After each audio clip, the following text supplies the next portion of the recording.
pessoal, estamos aqui hoje no 31º episódio do Cantada de Pedreiro, um episódio muito especial, antes de mais nada, com a participação do nosso time de marketing aqui da G1 Imob. E Maurílio, por favor, onde nós estamos, meu querido Lino? Estamos no Spotify, no YouTube e no Instagram, Cantada de Pedreiro, e aqui no Carbamol. No Carbamol Palhano, isso aí. E hoje um convidado mais que especial, nosso ilustre Renato Gomes, COO, sócio da G1 Imob, meu parceiraço, meu irmão do dia a dia. E vamos que vamos conhecer um pouquinho mais desse cara sensacional. Que eu 20 anos de mercado. Depois de sócio ainda vai... estimo muito. Vocês vão me conhecer agora, minha face oculta. Vamos conhecer um pouquinho do Renatão. Então, Reno, eu acho que seria legal, até o Maurílio estava comentando aqui, vamos fazer um script? Não, vamos trocar ideia. Você diminuiu aí? Você diminuiu aí? Minha panturrilha bateu aqui, desceu a cadeira e eu tô preso. Você não tá preso, né? Você tá preso. Tava. Tá tudo. Voltamos. Então, Reno, vamos começar falando um pouquinho aí da Moca, meu. A moca, vou dar moca. Falar um pouquinho de São Paulo, de onde você veio, onde você nasceu. Faz um resumão aí até chegar no mercado imobiliário, que aí dali pra frente muita coisa rolou, né, cara? Pois é. Bom, obrigado aí pelo convite. Esse convite meio carteirado, né? Mas tudo bem. Bom, eu sou natural de São Paulo, da Moca, né? Nasci no Alto da Moca, lá na maternidade São Cristóvão, né, meu? Dia 16 de fevereiro de 1983. Portanto, eu tenho 40 anos de idade, apesar de parecer mesmo. Corpinho de 39. 39 e 11 meses. E nasci lá em São Paulo, morei minha vida inteira na ZL, na Zona Leste, ali no bairro do Belém. E tive um encontro com o mercado imobiliário, foi assim, muito repentino, porque eu fui... Ué, Lilo? Tô descendo aqui, meu cara. E quando eu fui pai aos 18 anos, né? Então eu tenho lá o Renatinho, que hoje já está com 22 anos, economicamente ativo, né? E tenho a Laura, que tem 16 anos, o Pedro com 5 anos e o Romeu com 3 anos. Então eu sou pai de 4, né? Mas voltando lá, né? Quando eu tinha 20 anos, eu estava procurando emprego e eu recebi um convite para ir fazer entrevista na Imobiliária Lopes, lá de São Paulo, né? Eu tinha zero experiência, né? Obviamente, no mercado imobiliário. Eu tinha trabalhado antes como gestor numa cooperativa. Gestor é o office boy de luxo, que você fazia o vai e volta lá no centro de São Paulo. Ia todos os dias do metrô Belém para o metrô Anhangabaú. Trabalhava numa cooperativa de crédito e cobrança, onde eu fazia a visita nos tomadores de serviço para levar atualizações sobre benefícios, plano de saúde, seguro de vida, enfim. Esse foi o meu primeiro emprego. Depois eu trabalhei numa franqueadora de lava rápido ecológico, ali na Paulista, uma empresa argentina, nem sei se existe ainda, mas parecida com aquela Dry Wash, vocês já ouviram falar de lavagem a seco? Então, eu daí fui vender franquia nessa época. E eu fiquei lá um tempo, tal. Quando eu saí de lá, aí eu estava procurando emprego e fui fazer entrevista na Lopes. E aquele mundo de oportunidades, de grana, de prêmio de carro e tal, não sei o que, me chamou muita atenção. Eles estavam com um projeto de fazer uma equipe de atendimento online. Imagina isso, em 2003, você fazer atendimento online no mercado imobiliário. Exatamente há 20 anos atrás. Né? Exatamente há 20 anos atrás. E aí eu fiz parte dessa primeira equipe lá na Lopes, talvez pioneira no mercado aí do Brasil de atendimento online. Nessa época a gente já usava CRM, já usava ferramenta de chat, já recebia leads, né? Mas era tudo orgânico porque o Google não tinha busca paga e a rede social era o Orkut na época, o comunicador era o MSN. Orkut. Então eu entrei nessa equipe, eles estavam trazendo uma molecada, né? Porque era um negócio que não era não era muito usual, né? O plantão era o corretor no imóvel lá, ou no imóvel, no stand de vendas. E eles fizeram esse trabalho lá, fizeram, acho que montaram uma equipe, se não me engano, eram uns 20 corretores, umas 20 pessoas que a maioria nem tinha experiência no mercado para fazer esse projeto piloto de atendimento online. Na época era o patinho feio da empresa, ó, pra você ver que coisa louca. E aí eu comecei minha carreira lá. Fiquei alguns anos lá na Lopes, acho que 6 para 7 anos. Renato, acho que é massa, cara, pra galera ter uma dimensão, né? Porque muita gente que nos escuta é local aqui, Londrina e tal, mas fala um pouquinho da tua entrada na Lopes, assim, né? Eu acredito que deve ter sido bem impactante, né, cara? Porque uma coisa que me chama a atenção da Lopes, o tamanho, né? Volume de corretores e a questão do nome também, né, cara? Que eu acho que é legal lembrar disso daí, porque a gente já esteve em São Paulo algumas vezes e a galera te conhece como... Tato, meu. Tato. E curioso que é isso, a Lopes, quando eu entrei na Lopes, a Lopes já era gigantesca, né? A Lopes é uma empresa de quase 100 anos hoje, né? E, nem sei se já bateu 100 anos, mas alguma coisa assim. E já era a maior imobiliária do Brasil, uma imobiliária de lançamentos, né? Foi uma época que o mercado estava num vetor de crescimento aí para lançamento imobiliário muito, muito interessante. E eu entrei lá na Lopes, e na Lopes você não pode, como é bastante gente, você não pode ter nome repetido lá. E não tem nome composto, não tem sobrenome. Você tem que usar um nome único e não pode repetir, você imagina, né? Lá acho que tinha quase 1000 corretores na época que eu entrei. Então, eu acabei usando meu nome de infância, meu apelido de infância, que é Tato. Minha irmã Letícia me chamava de Tato, e aí eu fiquei o Tato na Lopes. Primeiro era tato@lopes.com.br, tá ligado? A gente vai pra São Paulo, vai nas feiras lá e tal, a galera, o Tato. Ninguém sabe que só Tato. Pois é. E aí foi assim que eu entrei na Lopes, como Tato. Você vê, lá você tem de tudo. Nome, tinha um corretor lá que chamava Burger, usava o nome de Burger, outro chamava Tramontina. Sério, cara, tem cada coisa que você poderia ser Segundo. Ou Lilo, apelidos não me faltam. Pois é. Como é que é o outro lá? Como é que é? Tatu. Tatu. Enfim, aí eu entrei lá na Lopes, a gente começou esse projeto, era interessante, você atendia chat, aí você tinha que fazer o cara entender que quem estava ali era um corretor, não era um atendente, né, virtual. Mas, enfim, batalhamos bastante, fizemos um trabalho bem legal lá. Depois, aos meus 23 para 24 anos, eu fui convidado para ser coordenador de um produto da Cirela daí, ali na Vila Ema, também na Zona Leste.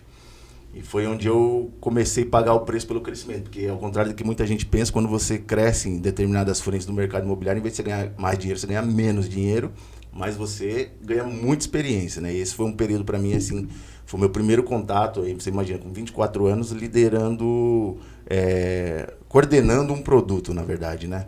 E aí tinha lá os corretores das equipes, tinham os seus gerentes, e a gente coordenava o trabalho lá desse lançamento, que na verdade nem foi um lançamento, era um produto que já tinha lançado, o produto não deu certo, e aí ninguém queria ser coordenador daquele produto, tá aí o Tato, né? Foi pra lá e foi uma experiência muito legal. Depois coordenei produto da Iven, da antiga Clabin Segal, enfim, foi uma experiência legal. Depois eu fui convidado daí, acho que 1 ano, 2 anos, fui convidado para ser gerente, aí assumimos uma equipe, tinha uma equipe de 70 corretores mais ou menos, com gente espalhada pela cidade inteira. Tudo pela Lopes. Tudo pela Lopes, isso daí. Lá a gente tinha 200 produtos em carteira para vender, tudo que é construtora que você imaginar, tá plugada lá na Lopes. A gente tinha um concorrente que era a Biara, que na verdade é uma empresa que é remanescente. O fundador da Biara, ele era corretor na Lopes. E chegou um ponto que eles estavam competindo entre si, eram as 2 maiores lançadoras de São Paulo. E aí, quando eu me tornei gerente, daí, enfim, tinha corretor espalhado pela cidade inteira. Tem até um fato curioso que uma vez, eu já contei isso pra você, Vi. Tava num lançamento lá, bombando na Vila Sônia, zona sul de São Paulo daí. E chegou, a gente tava na correria ali, andando com HP no bolso de trás da calça, papelada lá pra você sentar, fazer conta com o cliente, né? E aí chegou um corretor pra mim, Tato, vem cá, por favor, cara, me ajuda aqui com esse cliente, tá? Vamos ali na mesa. Eu falei assim, cara, correria aqui e tal, chama seu gerente. Ele, pô, mas você é meu gerente. Pra você ter uma ideia do nível.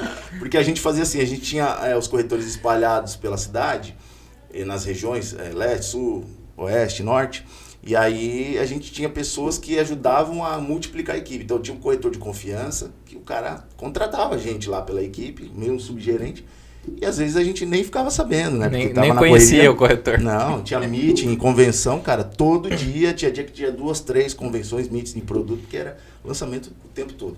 E aí, esse foi um episódio engraçado que aconteceu, das histórias doidas do mercado imobiliário.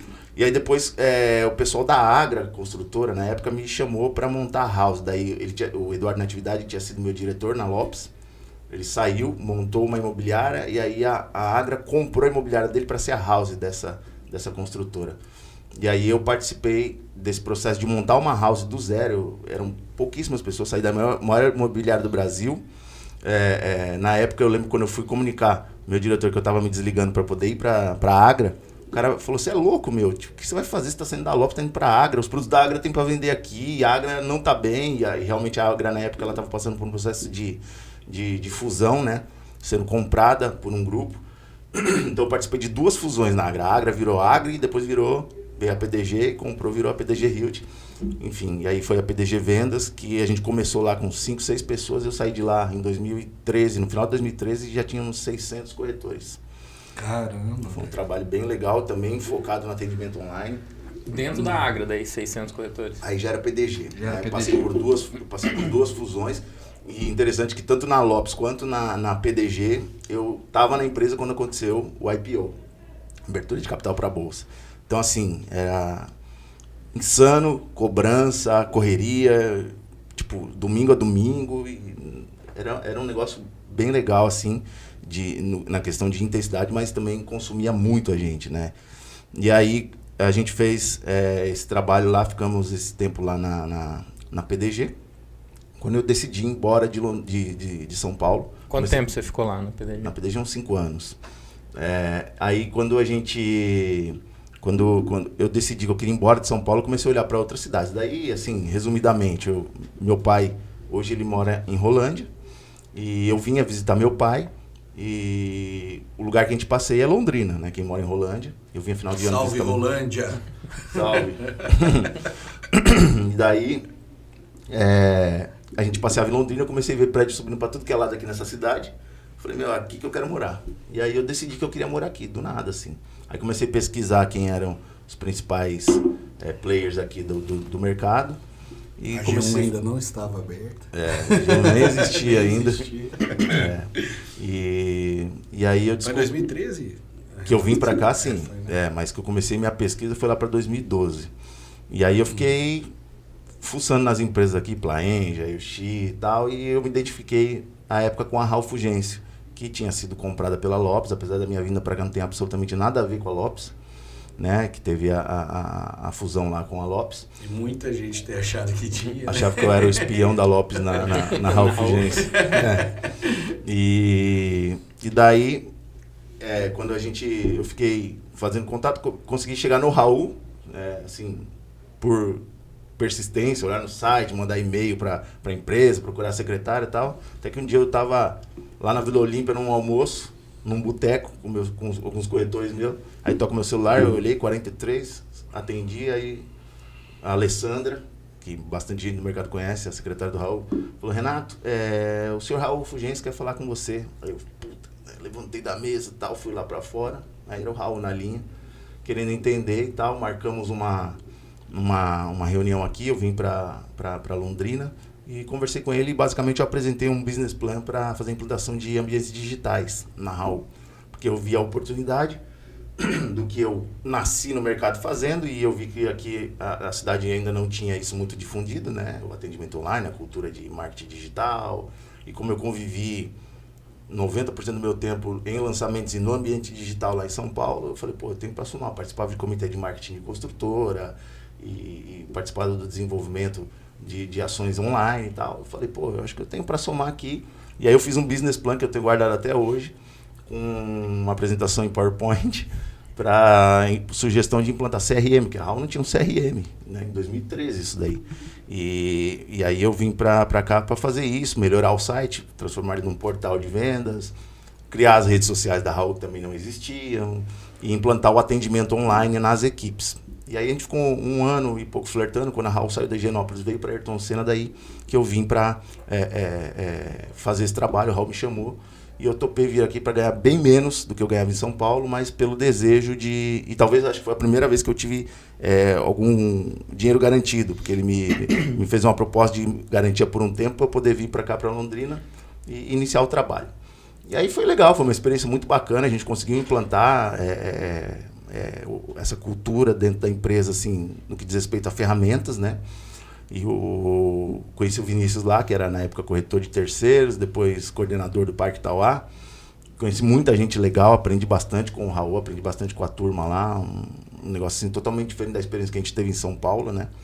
E implantamos lá atendimento online na equipe da Yoshi, na equipe da Iticom, a época a Vectra ainda estava na Raul, então da Vectra, terceiros, locação, então eu acabei transitando por todas as frentes comerciais da Raul.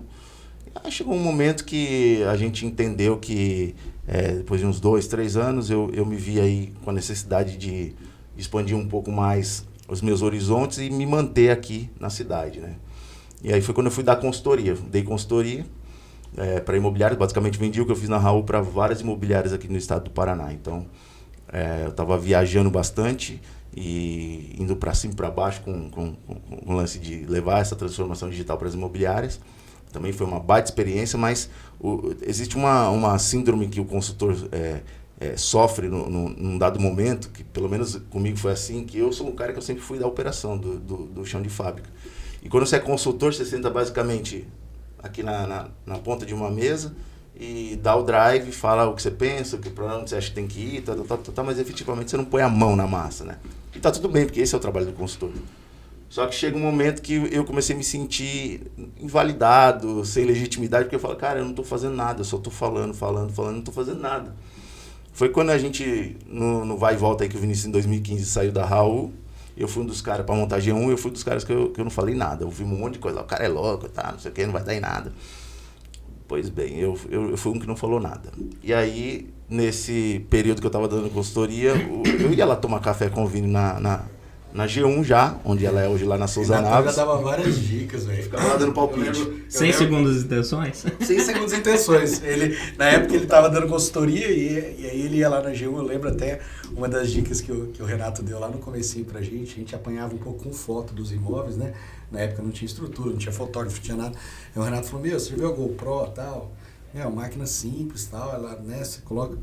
E aí, cara, a gente comprou a GoPro e começamos a tirar a foto dos imóveis com a GoPro. E aí depois tratava e tal, e foi uma das dicas que ele deu. E na época eu lembro que o pessoal começou a falar, mas a foto fica redonda, esticada e não sei o quê. Depois de um tempo tá também bastante gente usando. Um monte de gente usando, igual. Porque realmente a GoPro, ela abre, ela pega... quando você tirar a foto de fachada, realmente... Hoje a gente tem recurso muito melhor, mas... Ela ficava assim, curvada embaixo. Na borda. Então, mas foi nessa daí que a gente começou a bater papo e tal, mas sem segundas intenções mesmo, até porque o Vinícius tinha um sócio no começo, né? Além do Zé Carlos, ele tinha um outro sócio e, assim, enfim, não tinha a menor pretensão de trabalhar com o Vinícius, assim, diretamente. A gente ficou amiga e batia papo, lá tomava cafezinho. E daí, num dado momento dentro dessa consultoria, o que aconteceu? Como eu vim embora de São Paulo porque eu queria qualidade de vida, eu me vi na consultoria voltando para São Paulo sem ir para São Paulo, porque eu não parava em Londrina, viajando, assim, eu não passava uma semana aqui em Londrina, sabe, assim, do mês, e o resto, Curitiba, Ponta Grossa, um monte de cidade aí aqui em volta no estado do Paraná, e foi quando a gente teve a ideia de fazer uma startup voltada para o ambiente digital, para o mercado imobiliário. Essa startup chegou a sair do papel, mas num dado momento lá, as reuniões eram na G1, eu fui deixando meus contratos de consultoria vencer e o Vinícius fomos conversando e em algum momento ali a gente falou, vamos trabalhar junto, e a gente trouxe essa startup para dentro da G1, que na verdade ela deixou de existir e eu vim trabalhar na G1. Isso em que ano? 2018, julho, agosto de 2018 daí. Isso aí. E aí eu ainda, no decorrer, até o final de 2018, eu ainda continuei atendendo alguns contratos meus de consultoria. Em dezembro encerramos e viemos para a G1. Foi bem despretensiosa também essa minha vinda para a G1 no início, né? Falou, cara, vamos fazer um negócio aí, né? Para ganhar R$0, vamos para cima no risco e tentar entender. Foi o momento que a oportunidade para mim se abriu no sentido de começar a fazer efetivamente o que eu acreditava. Mas quando você veio pra G1, você já veio como sócio? Não, ou entrou não. Eu vim como, sei lá, Diretor. É que a empresa tinha 6, 7 pessoas na época. Era bem pequena e assim, e foi legal, porque acho legal mencionar isso. O Renato, quando essa startup era voltar para o segmento do Minha Casa Minha Vida, né? E ela ia chamar Casa 7. E a gente chegou a esboçar tal, né? A ideia, tudo aí. Num dado momento, como o Renato falou, às vezes a gente se pergunta quem falou, né? Mas num dado momento foi dito assim, pô, Renato, por que você não vem para dentro? Porque ele falou, puta, cara, tem outra coisa que eu penso muito em fazer, que é uma equipe de lançamentos. Eu vejo, pô, né, imagina, cara, isso aí tá na veia do cara, trabalhou a vida inteira com isso. Ele falou, meu, e aqui em Londrina ninguém faz, ninguém olha para isso, tem as remanescências das construtoras, tem a Plaenge, né, e a Vanguard tinham recém-aberto o mercado ali e tal. E aí o Renato pega e fala isso daí quando ele começa a externar esse tipo de coisa, é que a gente fala, pô, peraí, meu, né? Tem mais coisa para fazer além dessa startup, né? Tem um outro lado para a gente explorar, um outro segmento que não está sendo explorado aqui dentro da empresa. Antes até a gente teve algum contato com a TAA, lá no comecinho, quando a TAA era aqui no Carbamol, né? A gente chegou a vender alguma coisa de Vitória Park na época, tudo, mas sem a pretensão de ter uma equipe de lançamentos. Era aquele famoso faz tudo, né? O corretor terceiro já pegava, atendia aqui também e tal, e vamos embora. E aí, quando a gente pega e sempre fala, meu, vamos fazer, é que começa um pouquinho da dose de loucura aí no contexto todo, né? Porque o Renato ficava, vamos fazer, vamos. E aí, meu, tirar essa equipe do papel, né? Eu acho que são 2 marcos aí para 2028. Quando a gente começa... 2018. Ô, louco, eu tô lá em 28. Que vai acontecer lá em 2028, né, cara? Lançamento de foguete. Vamos estar dentro de um foguete, né? Então, assim, 2018, 2 fatos relevantes. A questão da abertura do marketing da G1, que um pouquinho antes do Renato entrar, tinha vindo a Isa, né, que a gente já estava começando a conversar e tal, e aí, pô, veio a calhar, porque o Renato, eu lembro de uma reunião que nós tivemos lá na minha sala, você e a Isa, que você tinha acabado de, né, vocês estavam se conhecendo, foi quando, né, a gente pegou e também falou, meu, é importantíssimo ter um departamento de marketing aqui dentro, né, a gente ter o marketing dentro de casa, para velocidade e tudo, e aí a questão do lançamento e de uma outra equipe chamada, na época, o Casa Fácil. Casa Fácil, que aí sim era do Casa 7, Casa Fácil e tal. Foi até a ideia do Zé Carlos colocar esse nome na equipe do segmento econômico. E a gente fez essa loucura, trouxemos um monte de gente que não era do mercado, porque ia ser difícil vender para os aviões, né, de mercado essa ideia de o cara parar e olhar só para lançamento. Como o Vinícius falou, a Plaenge Vanguard tinha acabado de abrir a plataforma de vendas por parceria. E basicamente o pessoal trabalhava sob demanda, né?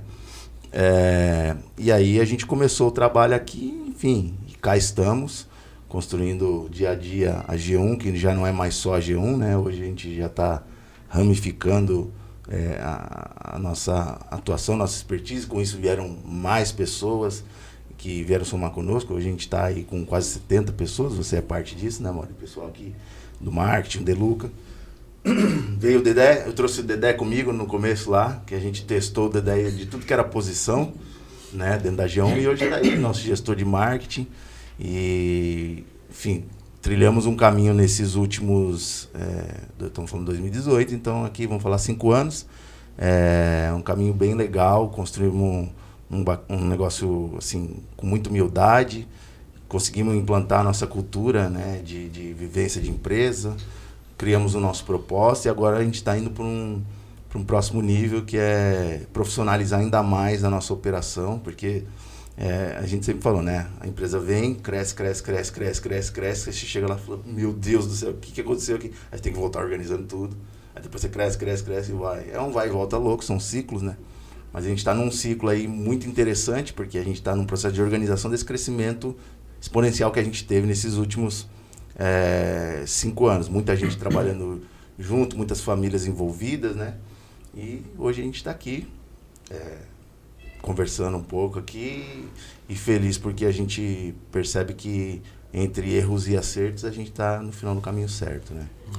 Quando você veio com essa ideia de montar uma equipe de lançamentos aqui na G1, foi um negócio meio disruptivo, né, no mercado. Nenhuma imobiliária tinha, a não ser a própria Raul, né, que estava dentro ali da Yoshi. E daí já tinha Semi Souza também na Vectra, né? E como que foi isso pro mercado? O pessoal chamou de louco?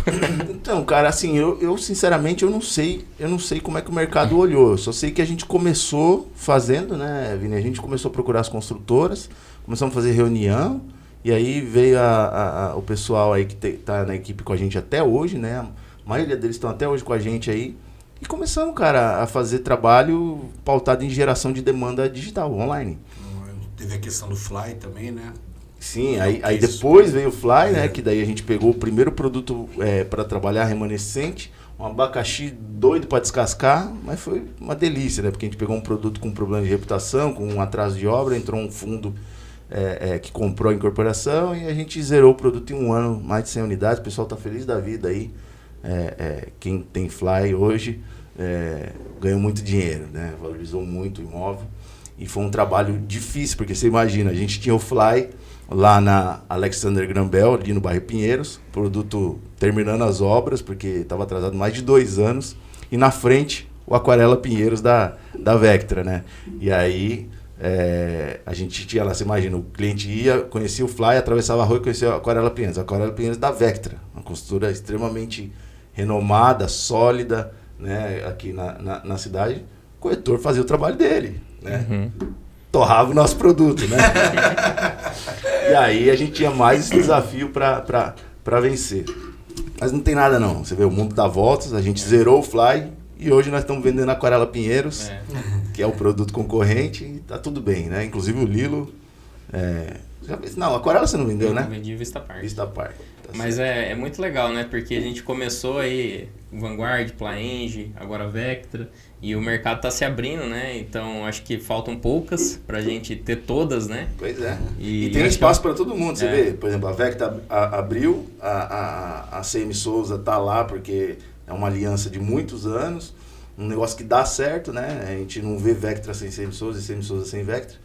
E o negócio tá acontecendo agora, né? É isso aí. E um dia ainda conseguiríamos atender o cliente em todas, né? Aí seria o... Tá chegando. Tá chegando a hora. Um negócio relevante aí que a gente não falou é como o Renato veio a ser sócio aí da empresa, né?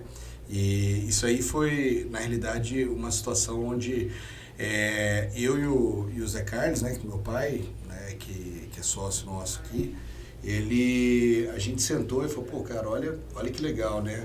O que o Renato nos ajudou a construir, né, cara? A gente tem um senso de reconhecimento muito grande pela atuação do Renato, né, desde da entrada dele aí na imobiliária, né, que como ele mesmo falou, que foi uma entrada totalmente despretensiosa, no sentido de tipo, cara, vamos no risco, vamos tentar fazer a coisa acontecer.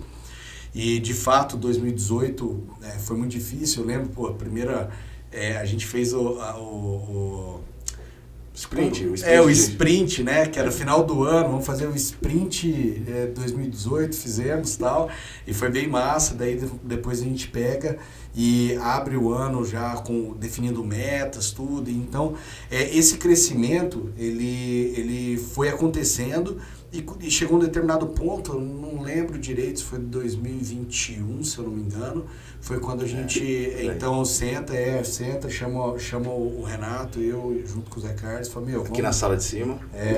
Vamos trazer você para o quadro societário aí, né, e porque, né, por mérito, né, e reconhecimento da diferença que o Renato fez aqui dentro da G1, e também por saber, né, por toda a confiança, por tudo, porque isso é uma aliança que ela é muito forte, né?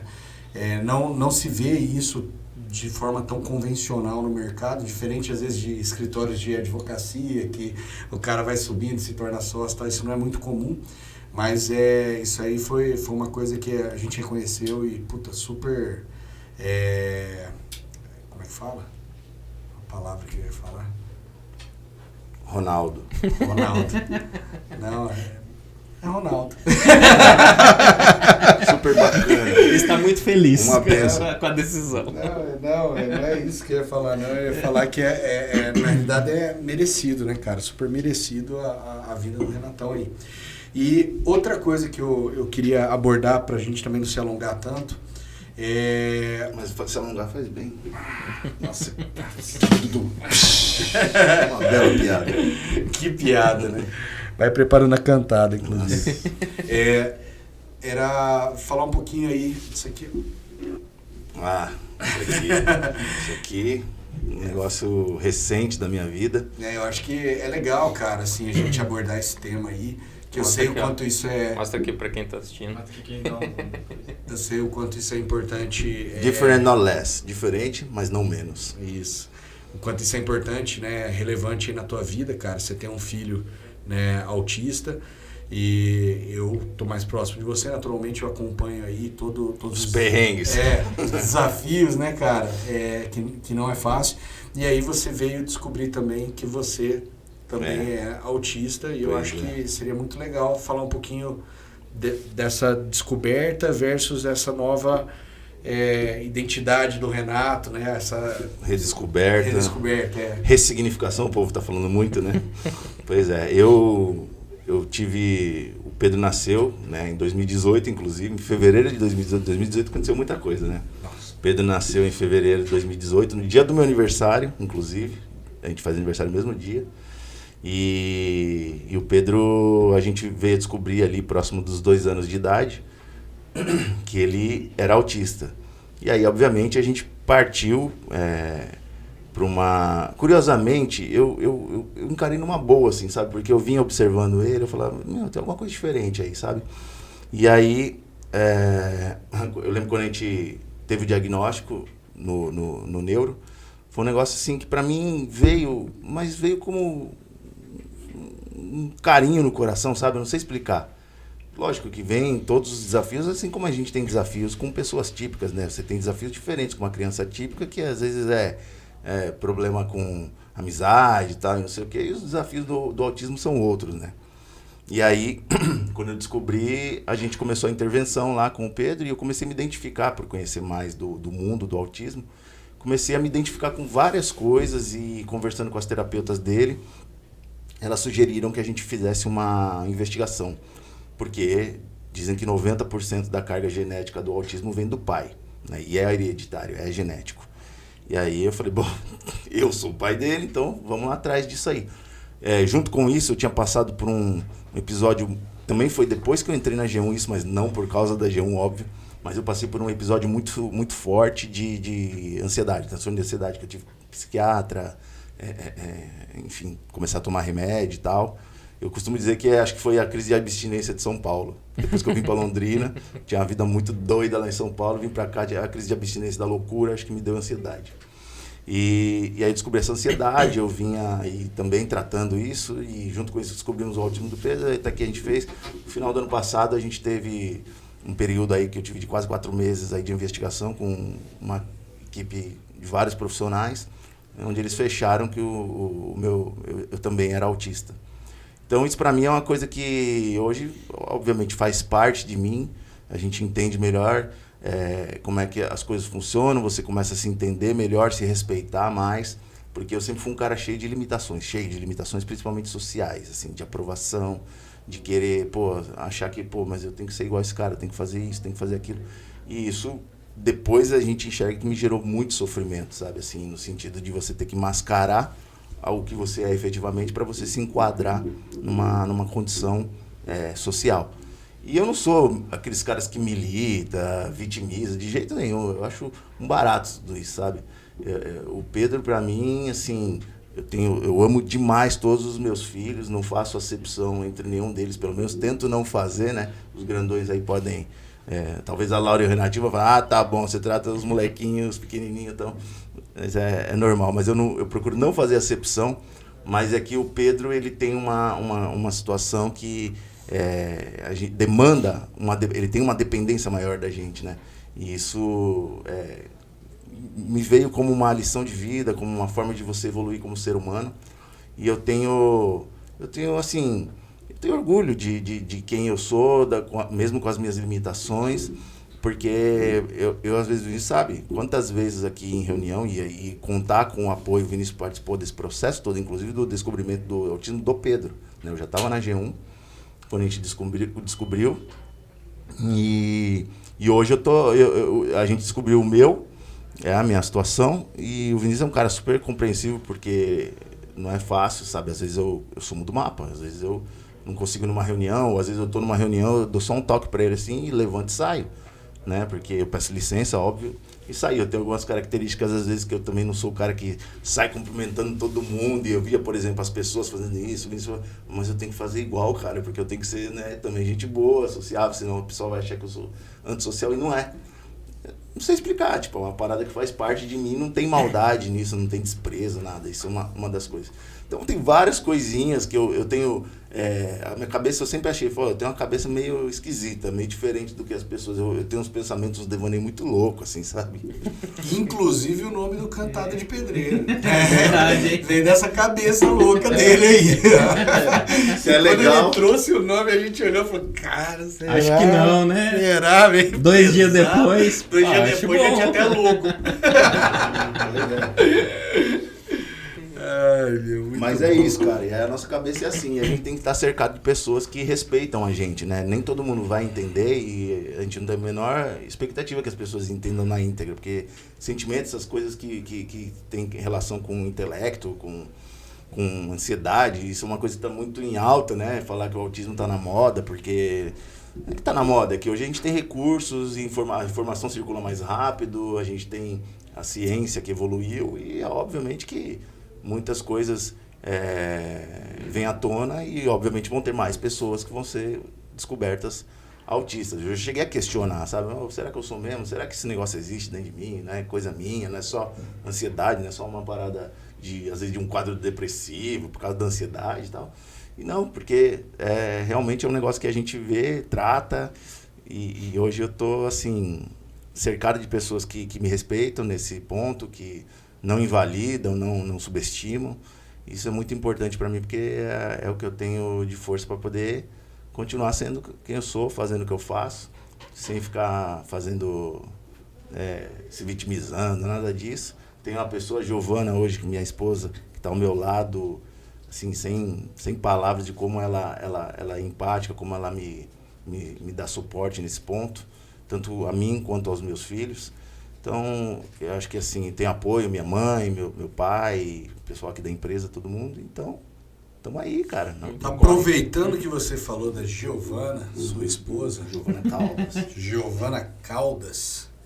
Eu acho que você poderia já fazer aquela cantada, né? Já caminhando para o encerramento. Encerramento, né? A gente já falou bastante tempo aí. Nossa, inclusive, deixa eu ver. Já passou tua call das Passou, 10. Eu tô de olho nela. Jesus. E aí você, então, fique muito à vontade. Olhe naquela câmera, você sabe o caminho. Sei muito bem o caminho. Por favor. Vamos lá. Tem uma coisa interessante que a Giovana, ela me cobra muito assim, você tem que fazer plano de saúde, é um negócio que você tem que ter. Você tem que ter seguro de carro, porque não sabe o que vai acontecer. Eu falo, para de ser pessimista e tal. Enfim, ela é a pessoa que fica me botando no trilho. Eu sou o porra louca que tira os pés do chão e a Giovana acho que é a pessoa que me bota de volta pro chão. Então, fazendo alusão ao plano de saúde, que ela tanto me cobra ter, eu vou fazer a minha cantada pra você. Gigi, eu não sou plano de saúde, mas eu vou acabar com a sua carência. Valeu, pessoal.